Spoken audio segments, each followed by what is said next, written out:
Welcome. We're back again. Oh, what is this, number 4? Number 4, mate, yeah. Can't believe it. Oh, it's going from strength to strength. The weeks just go so quickly now. There's something, I look forward to there's something to days. bookend a Sunday evening for us both. You had a good week, mate? Been busy? Not really. Writing menus, which we're going to get onto a bit later. Writing many menus, I think. Isn't it? Yeah. Drinking copious amounts of coffee, and That's it. It's just looking forward to this. a week in the life of Chef Paul Brinicum. It's a real treat. It's a real treat. And this is just a little insight. If people do start to become more fascinated by you, they can check out, your personal Instagram account and your Facebook and see what you get up to. That. Yeah. They can do. They can do. They won't. They won't. No. They won't. So for yourself, Chief, menus. Yeah, so I know we've wanted to talk about this for a few weeks now. We've been teasing it. It's like Avengers Endgame style podcasting, this is. Yeah. Yeah. It's almost a direct equivalent, isn't it? Well, the numbers we're getting, yeah. Writing menus. Who'd have thought? That time has come around again. It's been a while, hasn't it? I don't know where to start. No, because I don't know, for those of people that do know the double locks in Exeter, know what a big operation it is. But for those that don't, why don't you give them a sort of little insight into the kind of places that it is and the kind of things that they offer? It's a lovely little pub on the canal in Exeter that in the summer gets very, very, very busy. You're sort of looking, I wouldn't even like to put numbers on it, to be honest. So yeah, it's just really busy. You'll do upwards of 200 covers a day easy, will you not? Oh, do that in an hour sometimes, mate, I think. Yeah. So yeah, classic pub classics with a little bit of extra zhuzh, I suppose, is the right term. So yeah, I've been sort of trying to sort those menus out this week. And what different types of menus have you had to work on? Because obviously there's different outlets within the same venue, isn't there, at some points there? Yeah, it is, yeah. So you've got the main kitchen there, or the main sort of area, and then you've got the barbecue, and then functions, and they're getting a new, I don't know what they're called, like American caravan thing, diner style, to go in there. So that sounds good. It's Menu City. It's Menu City. And how are they coming along? Have you got any finalised? Have you been... No. No. I think the struggle is with a lot of things like this is trying to work out what would work. Of course, yeah. And what you want to cook. It's a fine line, And I usually, if I go into a job, give it a month to try and see what the customer wants, run their menu for a little while and see how it works. Because we've been closed for so long, you're sort of coming into a different season now. So the stuff that they had on there, the stews and all those sort of heavier dishes, aren't necessarily going to work. Maybe a bit because people are going to be outside, but yeah, it's really difficult. Yeah, I think it's going to be difficult for everybody. But of course it is. Yeah, you've got to make that compromise, haven't you, between dishes that you would really want to cook, but then again, the dishes that practicality-wise, that you couldn't stand there when you're doing the amount of covers that you'll be doing at the double locks and have to faff around with 4 or 5 garnishes and swipes of purees and things on the plate. No. It's got to be a case of, all the work. Well, it's like any kitchen. It's the same. All the good work is in the prep, but you want stuff that's going to be flavoursome, big and bold. It stands out. It's bright. It's not overcrowded and things that you're going to be able to get out quickly, because that amount of covers and the way people are in places like the double locks, if they don't get their food within 20 minutes, they start getting their ass in their hand and jumping up at the bar and demanding, and then when you say to them, this is fresh food, it's cooked fresh. It takes time. I can't just slam it in a microwave, bring it out a minute and a half later, because then you'd be pissing your knickers saying, well, it come out so quickly, it must have been put in the microwave. So, yeah, I don't envy that. Could you give us any sneak peeks, perhaps, on what people could expect? What they could expect? I've got it here. So what I always try and do, if you're a new head chef and you want a little tip for menus, get a menu that they've got and cross bits out and write on it. buttermilk fried chicken. Lovely. Might be going on. Might be going on. That's all you're getting. So it's a Young's house. So they've got a big 4. So burgers, fish and chips, pies and sausage and mash. Yeah. Sandwiches, starters, that sort of thing. Sharing plates, sides, kids' meals. Obviously, we cook fresh, and desserts. And that's it. I'm just trying to keep it as simple and as easy as possible, without going mad. No, of course. And I suppose Because you could go mad. Of course you can. And at the end of the day, and not knowing your not only the market, but more so there how busy it gets. Oh yeah. Then you just yourself. I mean, I did work there 5-6 years ago now. So yeah, come full circle. I know the business, yeah, and I know how it works there. Obviously, there's a new chef team in there now, so I've got to sort of get to know them, and I've got to you want to put your own stamp on it, and I think a lot of chefs are too eager when they're writing a menu to put their own stamp on stuff.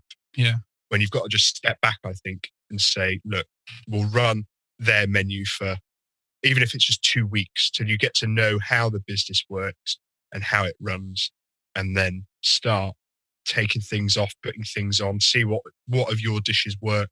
I mean, I suppose it's slightly easier if you're going from fine dining to fine dining to fine dining. Sure.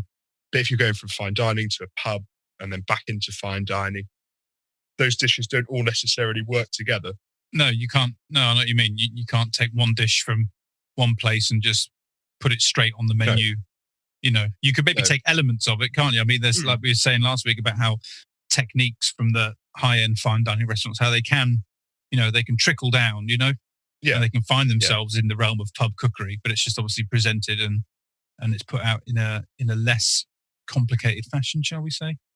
Yeah, I suppose so. Yeah. And knowing where to draw the line, I think is important. Yeah. That's important with menus, full stop, I think. Yeah. It's always something I've tried to do. Yeah. Well, that was something that hang on. That I brought up a couple of weeks back when we were talking about what we think the other person's better qualities might be. And that was one of yours, or the main one I picked out for you was like, when enough is enough. Yeah. And there's, you've got confidence in what you're putting out. You don't need to hide it with all these fiddly little garnishes and, tweels and crisps and gels that are going to, you're not there to impress the customers. You know what I mean? Not really, I don't think. You're there to feed them. That's the main aim. You're not 3-star. No. If you're 3-star Michelin, then of course. That's what you're there for. People come up with that expectancy, don't they? Yeah. Yeah. It's a difficult one, isn't it? Especially for a sort of junior chef stepping up into a head chef role for the first time, is sort of saying, well, I saw a chef do this, and I've seen a chef do this, and I've seen a chef do this, and then trying to bring everything together at once. Where I think you just need to say, hang on a minute. Yeah. Let's see what, because it takes years to develop your style of cooking. Yeah. You can't cook, your style of cooking doesn't just come overnight. No. You need that time to progress into a head chef job or to becoming a head chef. Yeah. And working out how you manage staff, how you write menus, how you cook. How you motivate the staff as well. You've got to give them little, I always find it's best to drop them little bits of autonomy, leave them to their own devices for certain things and then take it away again almost. Yeah. So that they are yearning for you to give them more responsibility. So give them a little, I don't know, a little piece of the menu somewhat, give them an idea, say, listen, I want to put something on. It's coming into season, strawberries. I want to put a strawberry dessert on, have a think, write a few things down, come back to me with it, and then we'll work on it from there. And they take ownership over something. And I always feel that it's a nice exercise to do. And I know we've done it in the past where you give a commie or even a chef de partie, even a junior sous chef, that sort of flexibility to say, look, we're writing the menu, go away. You're coming into summer with 5 starters, 5 desserts, 5 main courses, and we'll see. And then that sort of element of pride they get when you say, okay, you've put this on. This is how we can tweak it slightly to make it fit in with what we do. Yeah. And then the pride they see when that first plate goes out of the kitchen Yeah. is great. And that's what it's all about. And, you know, you see chefs on TV, Gordon being, I know we slam him a lot the last few weeks, but you see him on things like Kitchen Nightmares or Hell's Kitchen, where he stood there and he's absolutely shouting away. What you don't see on those programs is the building up and the confidence building that he puts into chefs. Yeah, when he takes them to one side and puts the arm around the shoulder, you know. The boiling point style of Gordon Ramsay, if you've ever seen that program, that's what you need to be. You need to be, he says, doesn't he? You need to be their father, their mother, their best friend and their worst enemy sometimes. At the same time, yeah. It's interesting what you say about menus, and I suppose it helps, like, obviously going into the double locks like you are, you know the business, you know, obviously it's changed a little bit, I would imagine, in 6 years, but you know the business, you understand the requirements, you understand the style of food, you know, and it is a pub, and you think to yourself, I've got to think pub food. Yeah. They're changing chefs at my local pub, and they are looking for a new head chef, and I was chatting to the manager the other day, and he was talking about the guy he's got in, and he was asking me for some advice on bits and pieces, you know, to sound him out almost. And I said, he said to me, first of all, he goes, I've got an idea for the sort of food I want to serve here, along with another friend of his who's another chef. And he was saying, I'm going to send him that menu and then get him to come back to me with a menu of his own. To which I said, I would give him nothing. Yeah. I would say to him, you send me a menu, because he should have an understanding, or any head chef should have an understanding really of the business they're going into. Even if they're not working there before, they would have done their research, like you said, would have looked at previous menus, and they see the style of food. I'm not saying you've got to carbon copy and do it exactly the same, but if he comes back with a menu for a lovely village country pub, you know, like 17th century inn this is, and he's got stuff like dim sum on there and Cajun spiced alligator or whatever it might be, you know, and he's clearly miles away from the vision that you've got, and it's going to be really hard to rein somebody in. I was thinking about this earlier because I knew we were going to bring it up this week. The fives, I remember a sous chef that I worked with a few years ago now asked me, he wanted to take that step up into the head chef role. What advice would I give him? I'd always take a sample menu to a job interview. Yeah. You know, even if you never cook anything from that menu. Just gives them a little idea as to the well, they've got something of yours. Yeah, it's tangible. So if it's between you and somebody else, then they'll be like, oh, I've got this bit of paper. You'll come to the forefront of their mind. And secondly, they can get a feel for the style of cook you are. Obviously, that's not going to work for everywhere. And you've got to think about the business that you're going into. And secondly, Google where you're going to work and just have a look online, because there's no point, as you say, there's no point putting dim sum on a menu in a little village boozer down the road, is there? No. And that was what I'm trying to say to him. Don't give him a sort of hymn sheet to sing from. Yeah. Let him come to you, and then you can sort of see how close or how far away he is from what you've got as an idea. Because it's good. It's all about the compromise. I mean, you want to give the chef the freedom to express themselves, to cook the sort of food that they enjoy cooking and that they think their customers will enjoy. But it's got to be the right kind of chef. Yeah, it's got to be the one that fits you, and you're in at least in the same ballpark. And I always say, like, parameters. It's always good, I think, to have parameters as a chef, because you can go off on a tangent and you can become a little bit too, you can become a bit too experimental. And at least then if you're focused, if you say, right, this is a French restaurant, this is an Italian restaurant, this is a Spanish restaurant, or whatever it might be. I'm not saying it's the blanket case for all restaurants, because there are some fantastic ones that do fusion cuisine and all sorts of stuff. But, you know, if you give a junior chef the opportunity to put on a French style dessert and you say, think about, doesn't have to be a recognizable French dish, but something within, you know, that evocative French nature of cookery. And he comes back and he says to you, "Oh, I want to do a tiramisu." You know, well, as nice as it is, that it kind of, you know, you're missing the point here. Yeah. And I always think that's a key thing for menu writing, to set yourself guidelines, especially at the beginning. But how long do you reckon it will be before you are completed writing the menus? When are you going to put some literature out for the people? I don't know. It's difficult, isn't it? Because I've got all the time in the world, it feels like, at the moment, to write them.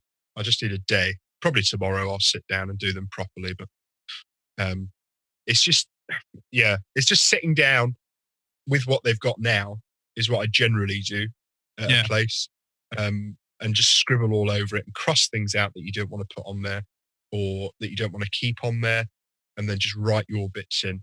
And it's, as a chef, it's easy to go into a job, take the menu that they've got, rip it up and say, we're not doing this. Yeah. But if you are adapting the menu that they've got already from the outgoing chef, then you've at least got an idea of where they were, and then slowly bring in what you want to bring in. Yeah, it's a gradual process, isn't it? Yeah. Yeah, you almost don't, because someone like the Double Oxford has got a good reputation for food, as far as I'm aware, or has done over the years. It's had a decent reputation.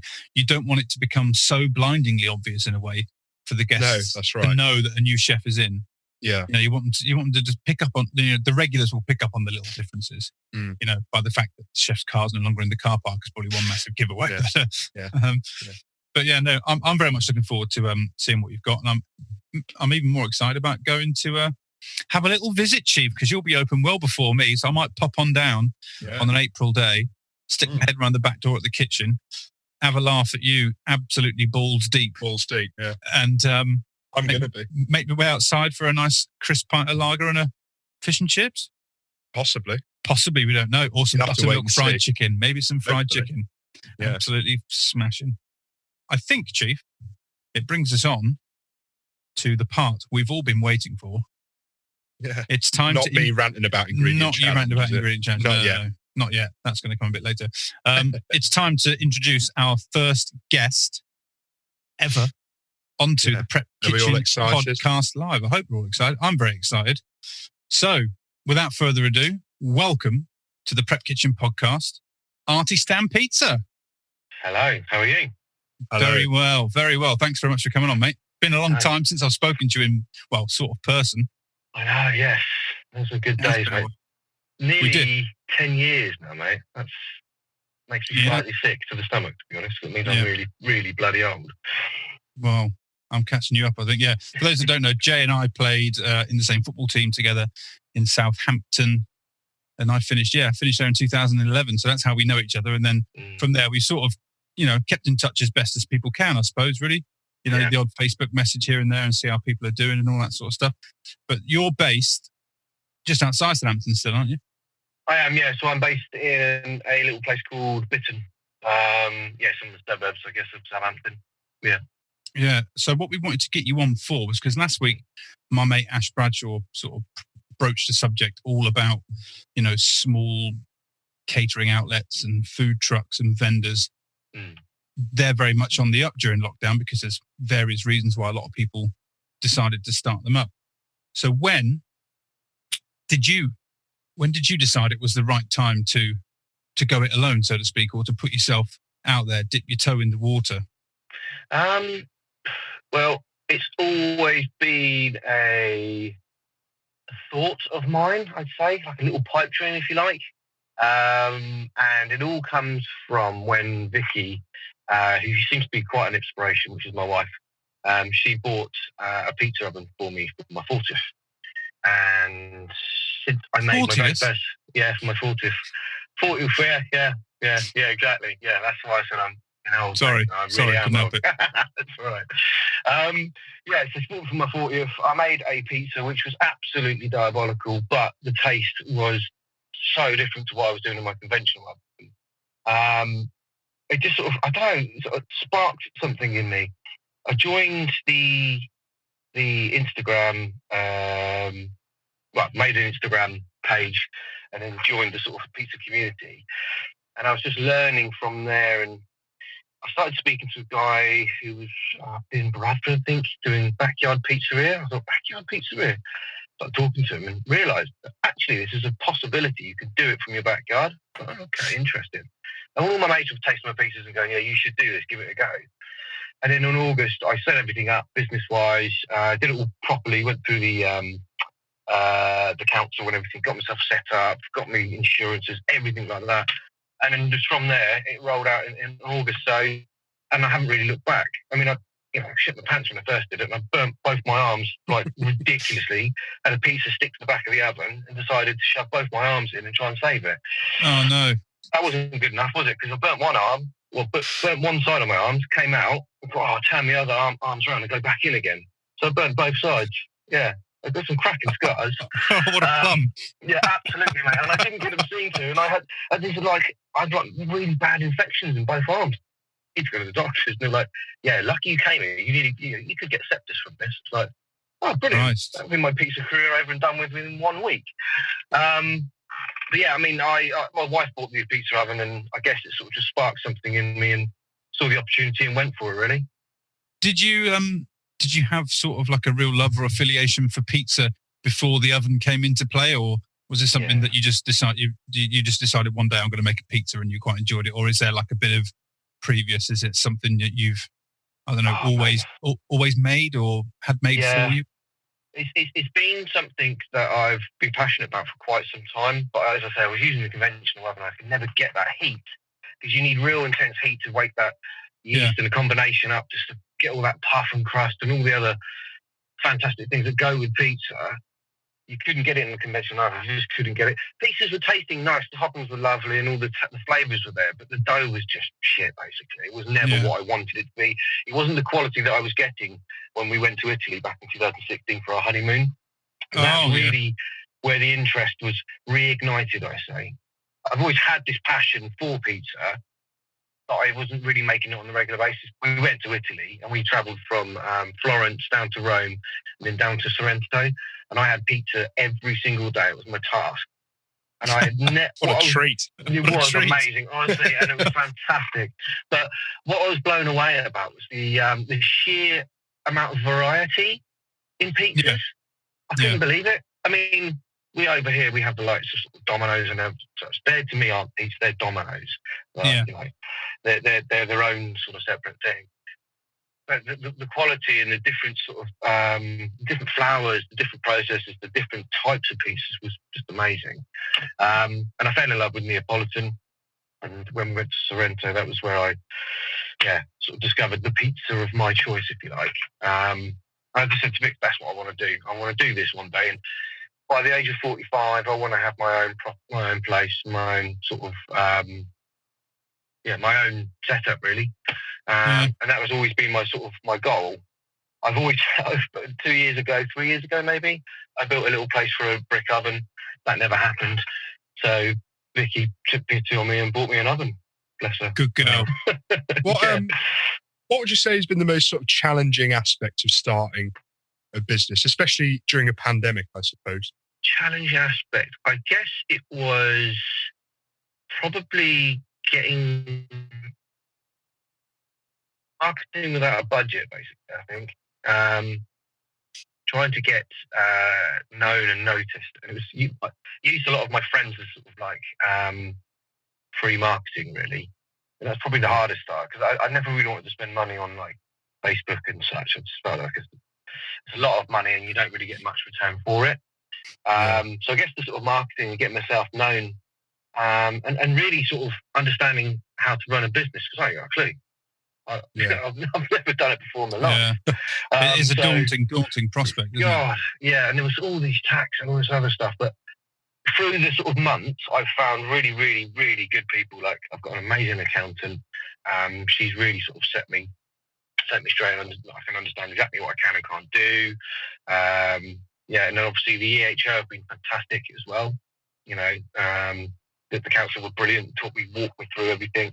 So getting set up and getting myself known was probably the biggest challenge, really. Yeah. It seems to be the hardest step for anything, even not cookery related. You know, if you're going to start, even this, or if you're going to decide you need to lose a bit of weight, or you want to start eating healthier, or anything, it's always the very first step is the hardest one to make, isn't it? Yeah, absolutely. But I've always been a trial by error sort of person. So even with I remember your footballing days, mate. Yeah, get out of it. Get out of it. I caught a ball once, all right? I caught the ball once. Okay? You did. That was quite good for a linesman, I must admit. Yeah, it wasn't even in goal. 2-0. Oh, get out. Where were we? I've completely forgotten now. Yeah, trial by error. So, trial by error. I've always been the sort of person to make mistakes and then sort of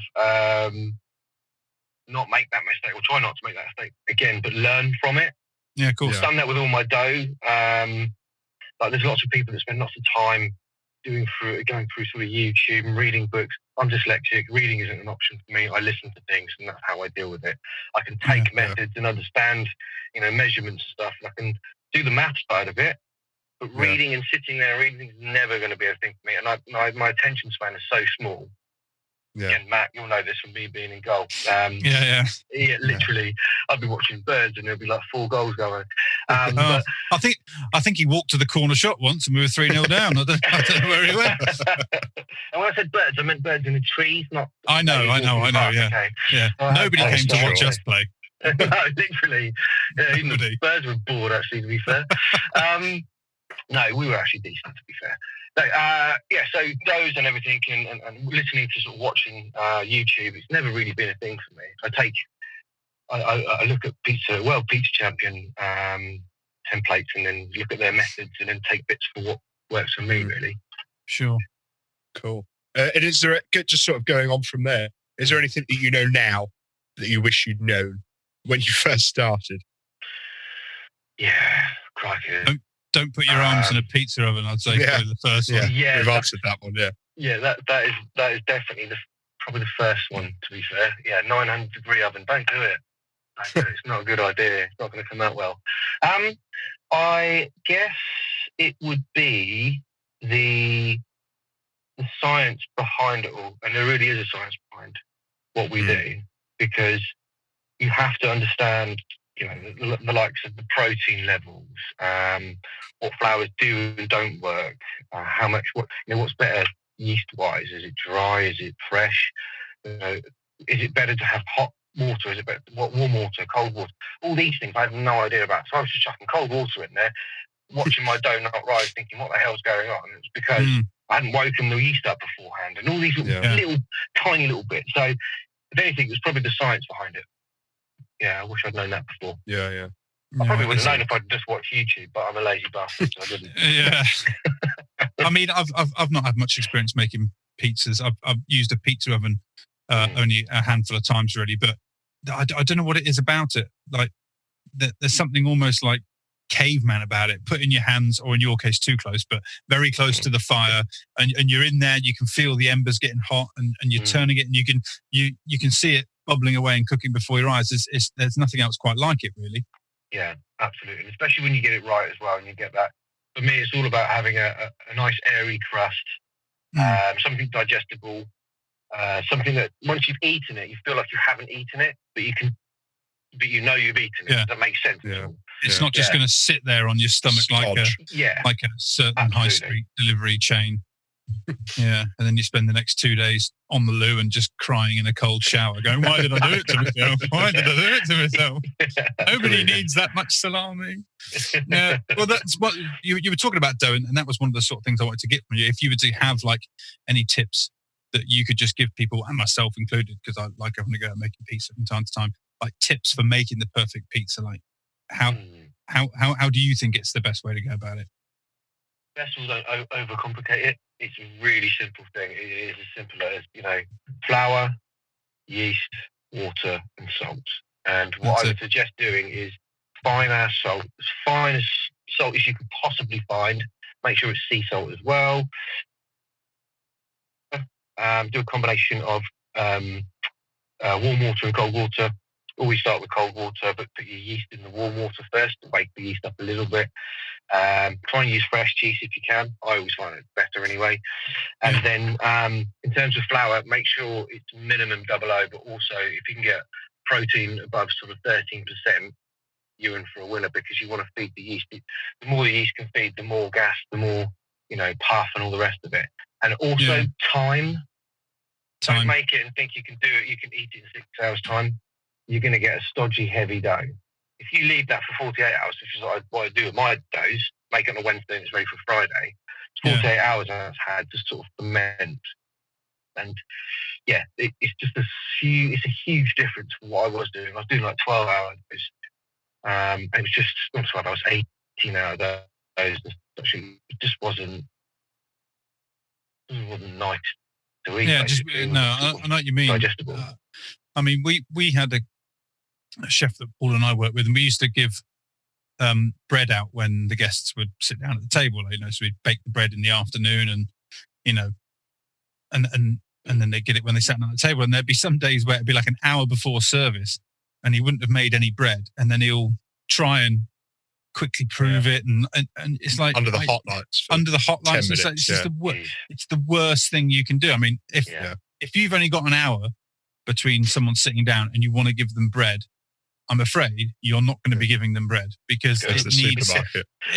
Unless you nip up to the shops and get some. I mean, things like that, they do need time, and you can really taste the difference, can't you? Yeah, massively. I mean, I use a Polish method. So I don't know if do you know of anything Polish? I'm sure you do, guys. No? I can't say it's the one with me. No, the only Not method really, that because I did a bit more bread making and more sourdough making. I made a couple of sourdough pizzas during the first lockdown, and I became, I say familiar. I wouldn't say overly familiar with something they call the autolyse method. Yes, yeah, I use that as well. Yeah. Yeah. So maybe you could explain what that is, because I don't think Paul knows. I can't remember. I'll just say thinking about pizzas now. Autolyse is basically, I liken it to, it's me being lazy, basically. That's why I do it. And I'll tell you why, because I don't have a badass mixer. I have a KitchenAid, and what it does is it mixes everything really badly, and then I have to turn it out, and I have to knead that bastard. And my God, my back and my shoulders just like, mate, what are we doing here? We are 40 years old. We can't do like 8 kilos of dough every week. What are you up to? So I did a little bit of research, funny enough. This is the one time I actually did do something. And I'd heard of autolysing before because I'd seen it on Instagram. Basically what you do is I mix my dough, and then I push it out, and then I do a little bit of a knead, bring it all together, fold it in itself, put a damp cloth over it, leave it for 20 minutes to half an hour. And then what it does is it does the process itself. It starts working its own magic and much strengthening itself. And what you'll do is you'll put a cloth over the, like, what basically looks like an absolute mess, come back to it, and it'll be nice and smooth. So you can see the process working. It's absolutely amazing to watch. It is an incredible thing, isn't it? Because it is literally alive, isn't it? It's literally it's doing its thing. Alive. You can also see sometimes, you can see the cloth, like my mother-in-law was watching one day. She was like, that bloody thing's moving. I was like, yeah, it's alive. It's actually a living organism. So, but you're just leaving it to do its own thing. And it's a little bit lazy because you should really need. But, you know, it works for me. And my crust is exactly how I want it to be. So if I can cut corners, I'm going to bloody cut corners, because, tell you what, kneading, I hate kneading. I'm not going to lie. I should love it, but I don't. Who's got time for that? Exactly. I suppose as well, going back to your mother-in-law saying that she saw the dough move. I mean, even though she was correct, you probably just put an extra lock on the sherry cupboard just in case. yeah. Is that too much? Get her out. Yeah, she's seeing things again. I'm really lucky to be part of the community that I am on Instagram, and it is fantastic. It's such a lovely bunch of people that we all share tips and tricks and help each other out. And I wouldn't be where I am without certain people. One in particular, they're now 777 pieces up in Yorkshire. Yeah. Amazing guys, 2 guys, John and Matt. And Matt in particular helped me get to where I am now. He was the one who was backyard pizzeria, that was it. Yeah. He was the one who helped guide me and tell me exactly what I needed to do to get me started. So yeah, I'm really pleased about that. And everyone's really passionate. And that's the one thing that you've got to be in, Yeah, you have to be. Yeah, absolutely. I'm going to go off piste with the questions here. Okay. Do you think the UK's got a lot to learn for pizza? Because I feel like it's so easy just to, go on your phone, go to Domino's or wherever else and order one of those, and you think, well, that's a pizza. Where actually there's a lot more involved in pizza, and you rarely sort of see sort of artisan pizzas, if you like. Yeah. I feel like we are starting to learn for sure, but then I am very much engrossed within this community. So for me, I see it on a daily basis, and therefore in my mindset, I think, well, everyone else is bloody seeing it. But then when I talk to people, it's a really good question actually, because then when I talk to people, I haven't got a first idea. So,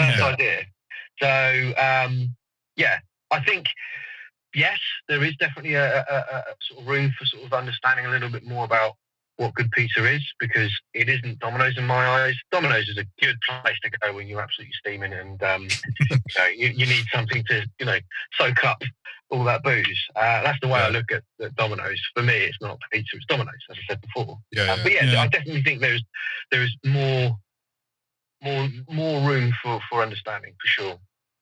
I suppose it's like the difference, like talking about the methods and the amount of time you take with the dough, and as to somewhere like Domino's, it's the difference between traditional artisan methods of making bread and what's known as the Chorley wood method of getting it done quickly, getting out as many sliced loaves as you possibly can. Yeah.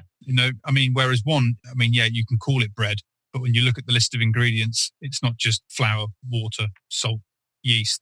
There's 100 other things in there, which I'm sure in the larger pizza chains, it's the same in their doughs. But like you say, with yours and other artisan pizza makers, it is literally just those 4 things, is it not? It's just water, yeast. You might put a splash of oil in there, I don't know. But what also goes with that, Matt, is that it is that four, the Fantastic Four. And then what you do is you have your own method. You have your own proofing. So I will, I'll auto lease, for instance, and I'll use poolish in my dough. So poolish is a mixture of water, yeast, and flour, which I leave for 18 hours before I mix it in with my dough.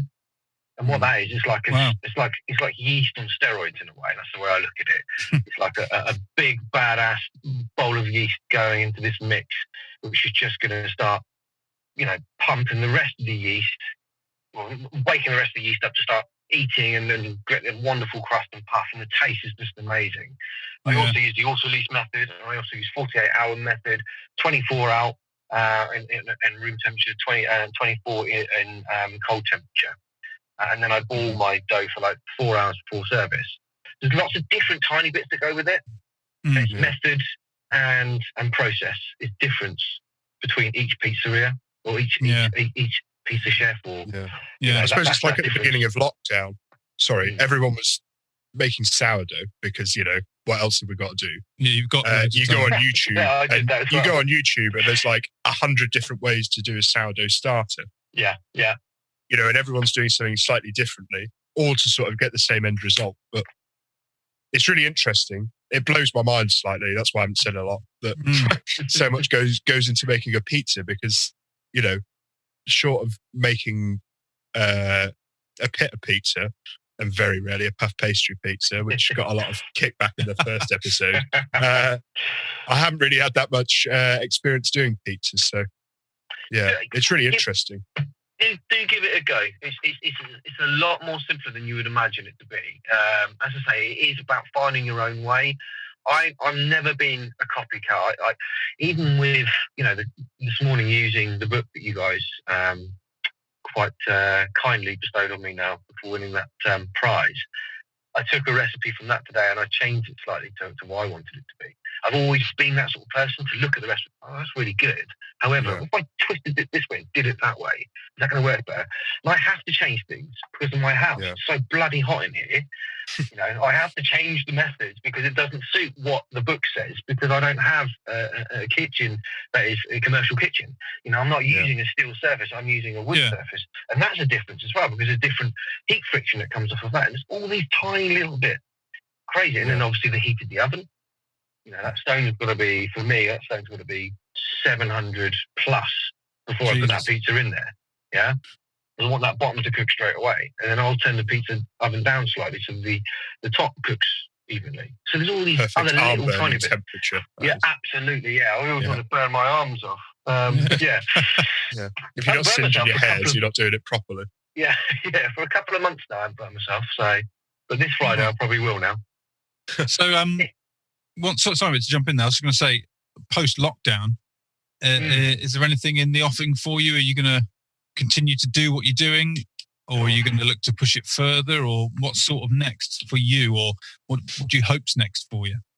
Well, apart from your arm hair growing back, obviously. No, that's gone now. That's gone.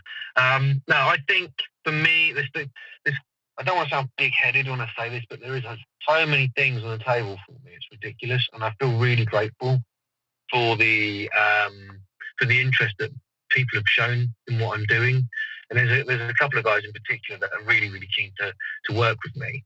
And I've always been a bit weird, a bit sort of standoffish when people offer nice things to me. I'm like, hang on a minute, what do you want in return?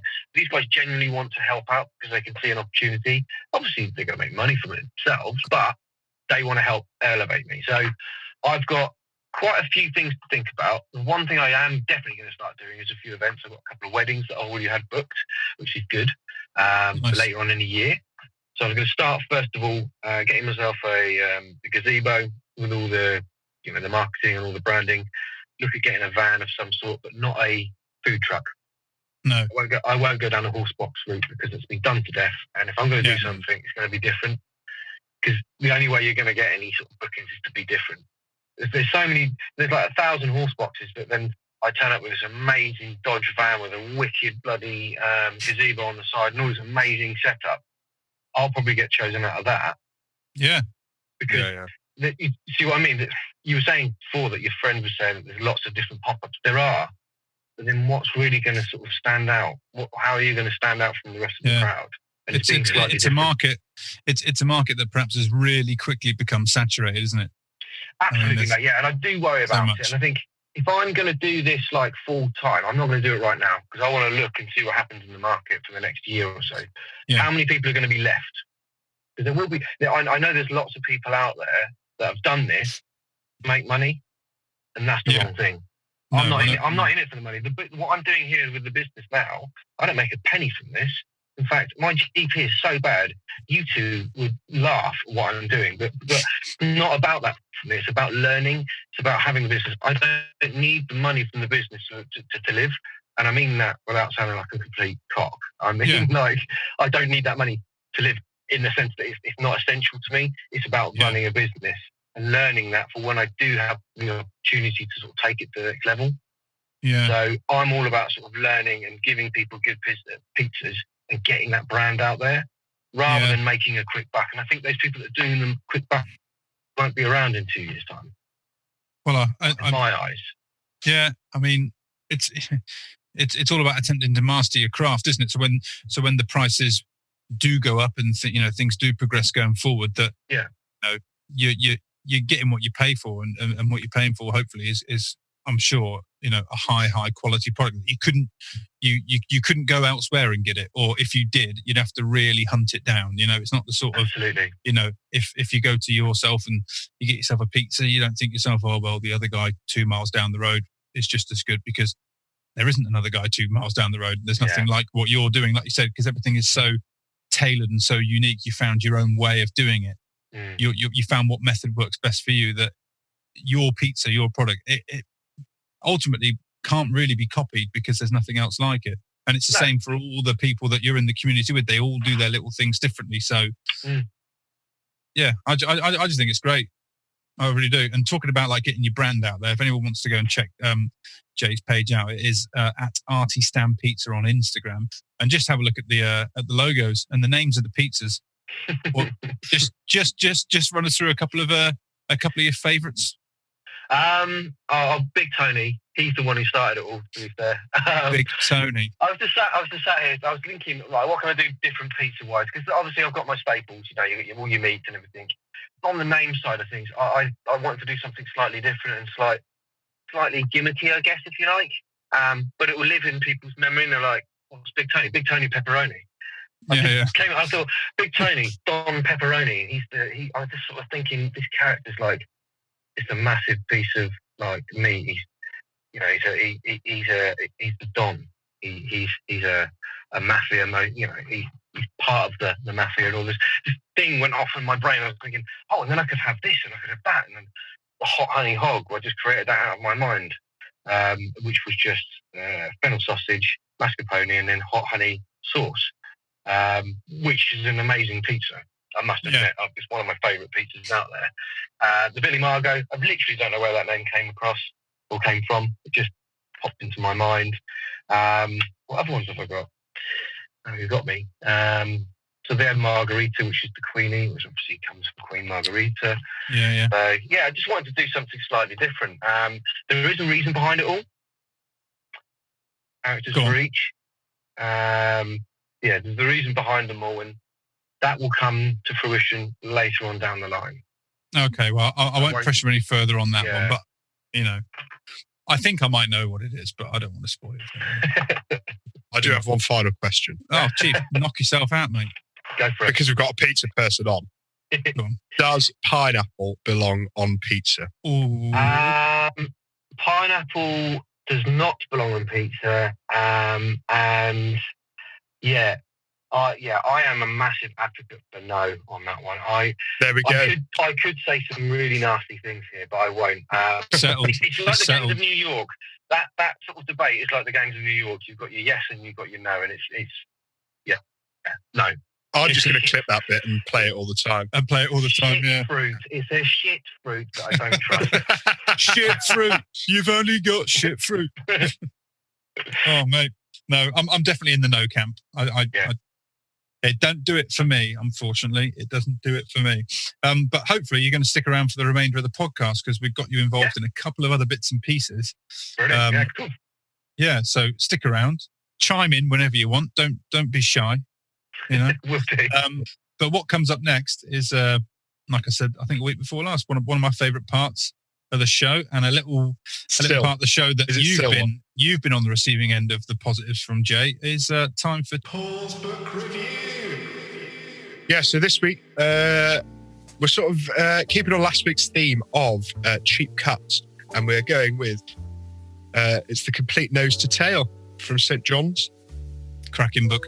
Ah, what a treat. So this is both parts, nose to tail and I can't remember what the second one's called now. Complete Nose to Tail Part 2, I presume. Put together in 2 volumes, in 1 volume. So this is one I definitely do go back to a lot. I've got both volumes, but this one feels like it's worth the money. That's the concise volume, is it? The concise version. It is. Yeah. All crammed into one. All crammed into one. I didn't have time to go through and pick any. So, shout out there, haven't you? if there's one thing you are, Chief, it's thorough. I'm very thorough. Very thorough. But in your defence, you have been busy today, so I'll let you very off on busy that. today. Is that something you're familiar with, Jay, when it comes to devising pizza toppings, trying to sort of use thrifty, cheaper cuts of meat that you can cook appropriately to get maximum flavour? You can have a little flick through, Chief, while Jay answers the question, and then you can pick something so I out. can find the good bits. Yeah. I guess to a degree, yeah. I mean, I haven't been as adventurous as I could be, I don't think. But yeah, I mean, I quite like fatty bits of bacon. I suppose that's cheap cuts, isn't it? I don't. Jay, I know you, when we put that thing out on Instagram about ingredients that we could use for the ingredient challenge, you were big into this. This is a jelly tripe. Oh, geez. Yes. God. Yes. So that's what I'll be doing when that gets picked. Yeah, so if you buy part 1 and 2 or buy the concise volume, this is one definitely worth getting. It's £50 RRP, but it's probably cheaper on Amazon. And you reckon that's something? You reckon that's something that you'll turn to when you're writing some menus? Definitely turn to that. Probably won't take many recipes from this. No, but we'll definitely use it for pairing ideas. And yeah, but like I say, like we said last week, the cheaper cuts. Sometimes you struggle a little bit what to sort of put with them. So it's nice just to have a little bit of an encyclopedia of that. Yeah, and also as well, that place being so famous for that type of cookery that it'll give you good information on what's best to do with what particular cuts of meat, and probably what is best to do with bits of offal as well. You know, the really unfamiliar parts if you do want to go down the route. It's $32.99 now. $32.99. So if you wanted to go down the route of cooking tripe or heart or livers or kidneys, you know, if you're into that sort of stuff. It does go into sort of using those, how to get the best out of them, how to prepare them. Yeah. So even if you're not going to cook them, but you're interested on how to prepare them, it's definitely one to have a look at. One to have a look at. And if ever you... Go on. Would cheek be classed as sort of like a cheek cut? Was that quite expensive? Cheek. Obviously, last week, but we'll let you off. Yeah, of course. Yeah, it is. Yeah. It's become a little bit more expensive, I think, because it is one of those cheaper cuts that. After last week's podcast. No, I wish. It has become a little bit more fashionable over the last few years than what it was perhaps 10, 12 years ago, but it's still a relatively cheap cut. I mean, like I said, suppose it's in the place where pork belly used to be, when you used to think pork belly was a cheap cut. Yeah, quite possibly. And then it starts to rise up in price as people think, hang on a minute, I can get 3 times the amount of this than I can. Well, mate, but that was Nose to Tail, St. John's Wood, Fergus Henderson. Get it. Get it. Learn how to cook the cheap cuts and impress all your friends. Maybe not all of them. Maybe not all of them, no. You still there, EJ? Yeah, I'm still here. Yeah. He's still here. I'm glad. I thought he'd fallen asleep there. I thought he'd fallen asleep too. This brings us on. This brings us on nicely to this week's edition of Challenge Chief. And of course, we've got a guest on, so it would be remiss of me not to pit the two of you against each other. Oh, Jesus. Oh, so I'm going to ask you 10 questions. 10? 10 questions. God. You don't answer them. You just have to, think of the answer. But you think of the answer, and then at the end, I'll ask you both for your answer. Okay? I think Paul's going to win this because I'll just keep cutting out. Highly unlikely. Highly unlikely. I'm giving you every chance here because it is all about Italian food this week. Oh, crap. Okay. Right, okay. So, without further ado, it's Challenge Chief, and it's all Italian questions, Italian food-based questions. So, without further ado... Are you going to ask them in Italian? No. No, I'm not. Yeah. No. So, question 1. Gnocchi is a type of pasta, but with a main added ingredient. What is that main ingredient? I can give you some options if you like. No, just jot them down in your head. I didn't know I had to have a pen. Well, you can do it on your phone, can't you? Google. So gnocchi is a type of pasta, but with a main ingredient added. What's the main ingredient? Yeah. Okay. Cool. Question 2. Tiramisu. Tiramisu. The classic Italian dessert. But literally translated, what does tiramisu mean in English? Oh, for fuck's sake. Oh, I do fucking know this as well. Yeah. They all say that. Yeah. They all say that. Got it. I think. It might be complete bullshit. Paul looks like he's thinking. Paul looks like he's thinking, but it's probably about pizza. It was, yeah. I was thinking about that tripe pizza again. Pizza, oh, God. Tiramisu. I don't know. I'm just going to guess. You'll be okay. Number 3, amaretti. They're little crunchy biscuits with a flavour of which nut? Left or right? I'm joking. Amaretti are little crunchy biscuits with a flavour of which nut? That's number 3. Are we good? Yep. Yeah. Number 4. What is the main flavour of tartufo? Another famous Italian dessert. What is the main flavour of tartufo? Can you spell it? Can I spell it? Well, I've got used to you spelling it out now. Sorry. Tartufo. Tartufo. The flavour of it? Yes. What is the main flavour of tartufo? Number 5. What, and this one Jay's going to get straight away. What are the main ingredients of any Italian dish that is described as Florentine in a culinary term? Can you read that one again? What is the main ingredient of any Italian dish that is described as Florentine in culinary terms? Got it. Got it, Jay? I think. Yeah, I think I got it. Yeah. I really hope I have. Number 6. I can feel this pizza business just going down the tube. Sorry about this, mate. Sorry about this. Destroy me here. Crushed him inside an hour. Number 6. Which of the following is not an ingredient in pesto? Black olives, basil, olive oil, parmesan. Which is not an ingredient in pesto. You're both going to get that right. If you get this wrong, Chief, I will ring up the double locks and hand in your notice for you. I'll ring them up. I'll pay the phone bill. Don't worry. Number 7. In Italian, what is prosciutto? Is it chicken, ham, sausages, or veal? I'll give you a choice, but you both know anyway. So that was number 7. In Italian. Tripe. What is prosciutto? Love it. Number 8. Focaccia is a type of what? Cool. Easy peasy. Number 9. I got some options for you. Which of these is not a stuffed pasta dish or stuffed variety of pasta? Agnolotti, cappelletti, fusilli, or tortellini? So which of these is not a stuffed pasta dish? Agnolotti, cappelletti, fusilli, and tortellini.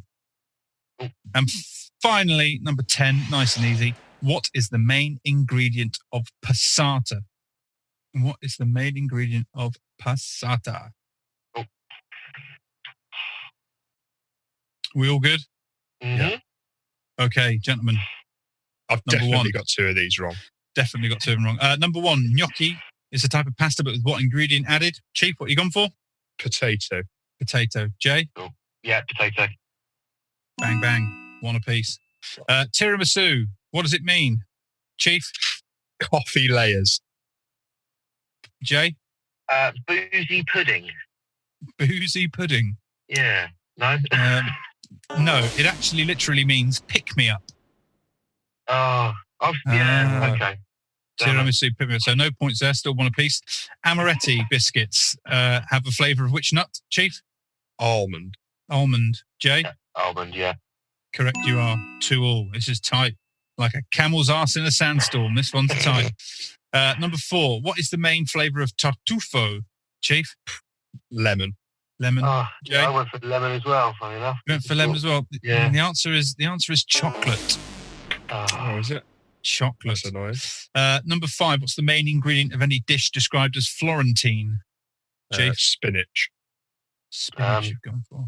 I've gone for egg and spinach, but I'm going to choose egg just to mix it up a little bit. My arse is going. I'm fucking wrong. Your arse is going because it's 3-2 to Jay. He's right. Yeah. It's eggs or egg and it's egg or egg and cream. What we described as Florentine. So eggs 6. Florentine is a nothingness. Well, not so much. No. Just egg. Egg Florentine is eggs with eggs. Yeah. It's eggs with eggs. Wow. That threw me, that one. The Florentine is the egg part. Right. So it's egg. Wow. Here we go. Number 6. Which of the following is not an ingredient in pesto? It's obviously both. Yeah, black olive. Pine. Oh. Yeah. I'm just joshing. I have black olive. 4-3. 7. What in Italian is prosciutto? Ham. Yeah. Ham is correct. 5-4. Oh, it's tight. 8. Focaccia is a type of Bread. Red. What that makes it 6-5. Number 9. Which is not a stuffed pasta? Paul? Fusilli. Yeah. It's a twisty one, isn't it? It's the twisty one. Twisty pasta. You're both correct. I got confused which one was which there for obvious reasons for you and I. Yes. It's not farfalle. And what is the main ingredient of passata? Tomatoes. That concludes this week's segment of Challenge Chief. And Chief, you've been challenged and successfully dispatched. I know. Nice and but by an egg. What a thing! What a thing to be dispatched by. It is. Egg as well. That really confused me. Yeah. That. Yeah, because in eggs Florentine you'd have spinach. Oh, he's got it wrong. There's a point of contention. It's just come up on here that spinach is the correct answer. Oh, you get out of town. I pressed the wrong button, so spinach is the right answer. So I do believe that leaves us at a draw. The podcast is still mine. The podcast is still yours. He still holds on to the title. There's no away goals counting double in this one. That's a score draw. Jay, I feel so bad for taking it away from you at the last minute. Never mind, mate. Never mind. The correct answer is spinach. I didn't think egg makes any sense, to be fair. No, I was thinking that's a bit weird. Makes more sense. Yeah. Eggs with spinach, yeah. Eggs with spinach. Come on, guys. Eggs out of Florentine. Sorry. Well, I suppose that leads us nicely and, smoothly on to the ingredient challenge for this week. Unbelievable. I thought I had it this week. I thought you had it. Because that cake looked terrible. Yeah, well, yeah, I did think I had it this week. Not because the cake looked terrible, but everyone likes Sagaloo. Well, it's funny because you can look at on the Instagram like who voted for who. One of my very best friends back at home, James Merrican, who's never even met Paul, voted for Paul. So, thanks, he mate. actually messaged me for the recipe. So. Oh, did he? Yeah, that wouldn't surprise me. But this week, we've asked Jay to kindly give us an ingredient. So we're waiting with bated breath, big boy. What you got? So you've got my wife to thank for this as well, I'm afraid. Oh no, it's breast milk. It's breast milk. It is breast milk. Yeah. I know what I'm doing. That's the easiest one we've had. Oh God. To be honest, guys, it doesn't taste nice. Trust me. Yeah, it's very sour. It's not nice at all. So we were having lunch today. We had a beef roast, and we were without a certain condiment. And we're thinking, I really missed this. And then we started talking, going, what else can you actually make with this thing? I was like, do you know what? I literally don't know. And Vic was like, well, there's your answer. There's the thing you're going to give them stuff this evening. I was like, just fucking really good idea, actually. It's better than tripe. He's So building we're this going to go up. with horseradish. Horseradish. I could feel that as soon as you said roast beef. When you said condiment, I was like, don't say horseradish, because I know that's one of your. You like horseradish a lot, don't you, Chief? You like it, don't you? Love horseradish, yeah. Yeah. I was hoping you were going to say mustard. Oh, sorry, guys. Sorry. I'm really intrigued because I've never seen it in another form, I don't think. I'm sure you can do something else with it, but The fresh is good. Yeah, it's a root vegetable, isn't it? So I'm sure you can. Is it root? Yeah, it is, isn't it? Well, it is a root, yeah. It's a root, and you do know why they call it horseradish, don't you? Because it's radishy and looks like a horse. Well, it actually is called. It's called. This is all seriousness. It's called horseradish because it looks like a horse's penis, and that's the truth. We can't be having horses' penises on the podcast. Well, it's culinarily relevant, Chief, so I can put it in there. All right. Vicky said to me it looked like if the scarecrow had a penis, that's what it would look like. A scarecrow with a penis. Also looks like Matt's penis, but also looks like mine. Yeah. That's the real reason why I can't play football anymore. You need to go to your GP, mate, if that's the case. Oh, God. You've got some serious problems there, buddy. I think I need to go to equine college. Equine veterinarian. So I'll tell you what. Looking forward to that one. Absolutely, yeah. My mind is ticking over a little bit, but I've got a little tip for horseradish. Go on. It's not something I do for the ingredient challenge, but when you roast your beef, if you rub it with horseradish and then salt and pepper a little bit and then roast it with the horseradish on outside, the cream stuff, not fresh, obviously, then that sort of caramelizes and goes a bit sweeter than you would out the jar. Oh, nice, yeah. Yeah, so you can have that one. That's a freebie. There you go. I might do that next time. As a thank you. Yeah, as a thank you for not picking tripe. Yeah. Yeah. God. Yeah. Oh, mate. Tripe. Those are horrible days on the farm many years good ago. grief. How are you feeling about horseradish, Chief? I'm gonna have to do a bit of research, I think, and see how I can use it in a different way. I don't know.